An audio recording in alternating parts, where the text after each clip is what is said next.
Shadnagar BJP కార్యాలయం అద్దె చెల్లించడం లేదని ఇంటి యజమాని ఆవేదన వ్యక్తం చేశారు. 40 నెలలు గడుస్తున్నా అద్దె చెల్లించడం లేదని ఫైర్ అయ్యారు. ఇంటి యజమాని అభ్యర్థిస్తున్నా విస్మరిస్తున్నారని భవన యజమానులు సరిత, రామాంజనేయులు ఆవేదన వ్యక్తం చేశారు.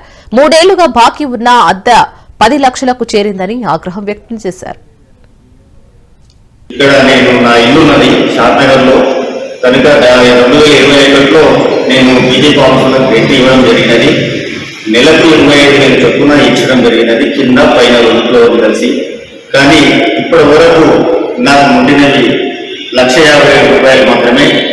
దాని తర్వాత అందరి దగ్గరికి వెళ్ళిన కార్యకర్తలు కానీ అందరి దగ్గరికి ఇక్కడ ఉన్న పెద్ద మనుషుల దగ్గరికి అందరి దగ్గరికి వెళ్ళినా దాన్ని ఎవరు నాకు కూడా స్పందించడం లేదు. కనుక దయచేసి మీ మీడియా నాకు దయచేసి మాకు భార్య పిల్లలకు చాలా రోడ్డు మీద పడే అవకాశం ఉన్నది కాబట్టి చాలా అయింది.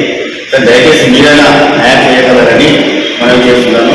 అన్నమ్మ గారికి దగ్గరికి వెళ్ళి కూడా ఇంతకుముందు గతంలో తెలపడం జరిగింది.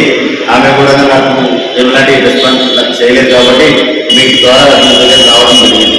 కనుక దయచేసి నాకు ఖచ్చితంగా నాకు మీ ద్వారా న్యాయం జరుగుతుంది అన్నట్టు నాకు న్యాయం జరగకపోతే నేను నా భార్య నా పిల్లలను ఓడిపోయాను కాబట్టి ఇక్కడ చౌరస్తాలో ధర్నా చేయడానికి కూడా కూర్చోడానికి కూడా మాకు ఎలాంటి అభ్యంతరం లేదు.